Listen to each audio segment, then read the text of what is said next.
안녕하세요 여러분. 오늘은 제가 여러분들께 꼭 소개해드리고 싶은 책을 가지고 왔습니다. 바로 일본의 경영 컨설턴트 간다 마사노리의 전뇌사고입니다. 창의적인 아이디어가 필요한 사람들에게 특히 도움이 되는 책인데요. 이 책은 단순히 논리적 사고에만 의존하지 않고 창의력까지 결합한 사고 방법을 통해 더 나은 문제 해결 방법을 제시합니다. 사실 이 책은 사업하는 사람들에게 최적화된 책이라고 여겨질 수 있어요. 하지만 저는 이 책이 창작자들, 특히 글을 쓰는 작가들에게 엄청난 영감을 줄 수 있다고 생각했어요. 재미있는 사실은 이 책이 중고가로 40만 원까지 올라갔다고 해요. 왜 그렇게나 많은 사람들이 이 책을 찾게 되었을까요? 이 궁금증을 풀어보며 이 책이 창의적인 사고와 문제 해결에 어떻게 도움이 되는지, 전뇌사고 모델이란 무엇인지 소개해드리겠습니다. 끝까지 보시면 여러분들의 창작 작업에 정말 쓸모있는 팁들이 가득할 거예요. 먼저 전뇌사고가 뭔지 간단하게 설명드릴게요. 전뇌사고란 좌뇌의 논리와 우뇌의 창의력을 통합적으로 활용해 문제를 해결하는 사고법을 말합니다. 간다 마사노리는 사람들이 너무 논리적이거나 너무 감성적으로만 사고하는 걸 지향하고 두 가지 사고방식을 조화롭게 합치는 게 중요하다고 주장합니다. 특히 이 방법이 글을 쓰는 창작자들에게 큰 도움이 될 수 있어요. 왜냐면 작가들이 글을 쓸 때 논리적인 스토리 전개도 중요하지만 감정과 상상력으로 독자를 몰입하게 하는 것도 필요하잖아요. 전뇌사고에서는 아이디어를 단순히 떠올리는 게 아니라 구체적으로 실행 가능한 계획으로 만드는 법을 제시해줘요. 전뇌사고는 5단계로 나눠볼 수 있어요. 먼저 1단계에서는 미래를 상상, 행복한 결과를 그리기입니다. 첫 단계에서는 미래를 상상하는 것입니다. 여러분이 글을 쓰든 사업을 계획하든 무엇을 하든 결과를 미리 구체적으로 상상해 보는 건데요. 여기서의 포인트는 단순히 성공적인 결과를 그리는 게 아니라 내 고객이 120% 만족하는 모습을 시각화하는 겁니다.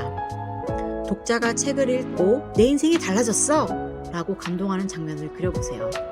얼굴 표정, 기쁨의 표현까지 떠올리며 마치 영화를 찍듯이 상상해보세요. 이 방법은 작가로서 독자가 내 책을 읽고 어떤 기쁨을 느낄지 생생하게 그려보게 합니다. 나중에 이 이미지가 스토리 전개와 디테일에 큰 영향을 미쳐요. 2단계, 현재 상태 그리고 지금의 문제를 직시하기. 다음은 현재 상태를 점검하는 단계입니다. 미래의 행복한 결과를 상상했다면 지금의 문제를 직시해보는 거예요. 여러분의 독자가 어떤 고민을 하고 있는지, 어떤 상태인지 깊이 생각해보세요.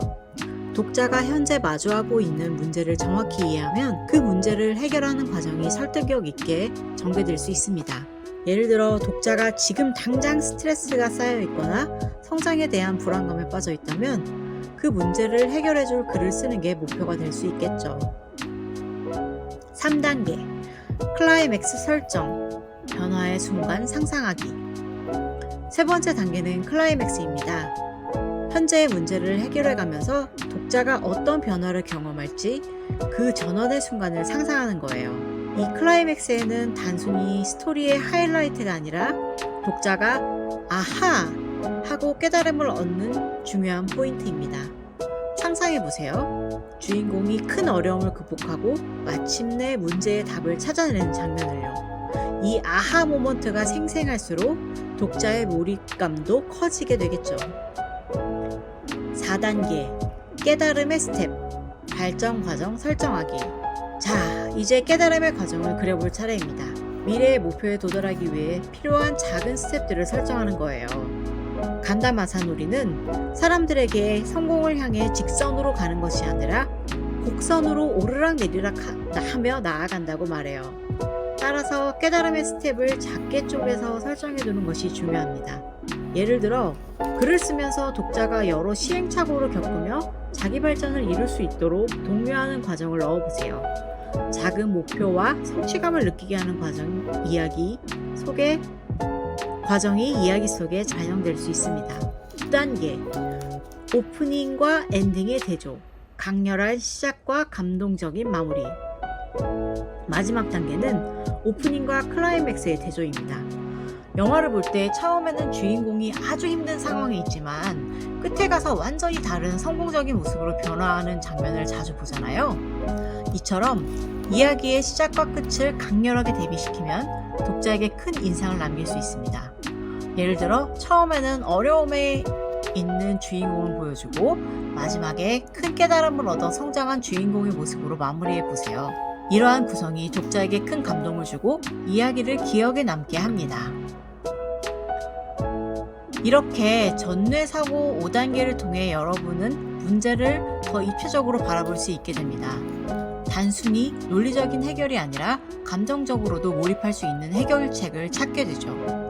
특히 창작 과정에서 글의 뼈대를 잡고 독자가 어떤 감정의 흐름을 따라갈지 구체적으로 그려볼 수 있는 유용한 도구가 될 거예요. 제가 이 책을 읽으며 특히 도움이 됐던 부분이 몇 가지 있었는데요. 가장 먼저 간다 마사노리가 제시한 아이디어를 머릿속에만 담아두지 말고 구체화하고 실행 가능한 단계로 나누어 실행하는 방법이에요.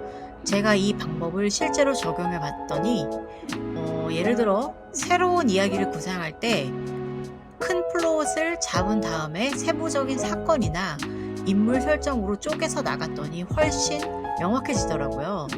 예전에는 생각에만 머물렀던 아이디어들이 구체적으로 실행에 옮겨졌고 그 과정에서 이야기의 흐름도 더 단단해졌습니다. 이처럼 아이디어가 떠올랐을 때 바로 작게 나눠서 실행하는 습관을 들이면 생각에만 머물던 아이디어를 현실화할 수 있는 능력을 키울 수 있어요. 전뇌사고에서 말하는 작은 단위로 나누어 실천하는 법은 글쓰기뿐만 아니라 내가 하는 모든 일에 적용이 될 수 있는 방법들이었습니다. 다음으로 깨달은 중요한 것은 독자 중심 사고였어요. 창작자로서 스스로의 창의성에 집중하는 것도 중요하지만 동시에 내 이야기를 읽을 독자들의 시각에서 생각하는 것도 매우 중요하잖아요. 전뇌사고는 청중의 입장에서 생각하고 그들의 기대와 니즈를 파악하는 방법을 알려줘요. 이 부분은 독자의 공감을 이끌어내고 그들이 이야기에 몰입할 수 있도록 만드는데 매우 유용합니다. 저는 이 책을 읽고 나서 제 글이 독자에게 어떤 영향을 미칠지 좀 더 깊이 고민하게 되었어요. 여러분도 이 방법을 활용해 보시면 창작물에 대한 새로운 인사이트를 얻고 독자와 더 깊이 소통할 수 있을 거예요. 오늘 소개가 도움이 되셨다면 좋아요와 구독, 알림 설정 부탁드리고요. 다음에도 여러분들께 꼭 필요한 창작 관련 내용을 가지고 찾아오겠습니다. 여러분의 창작 여정에 힘이 되기를 바랍니다. 감사합니다.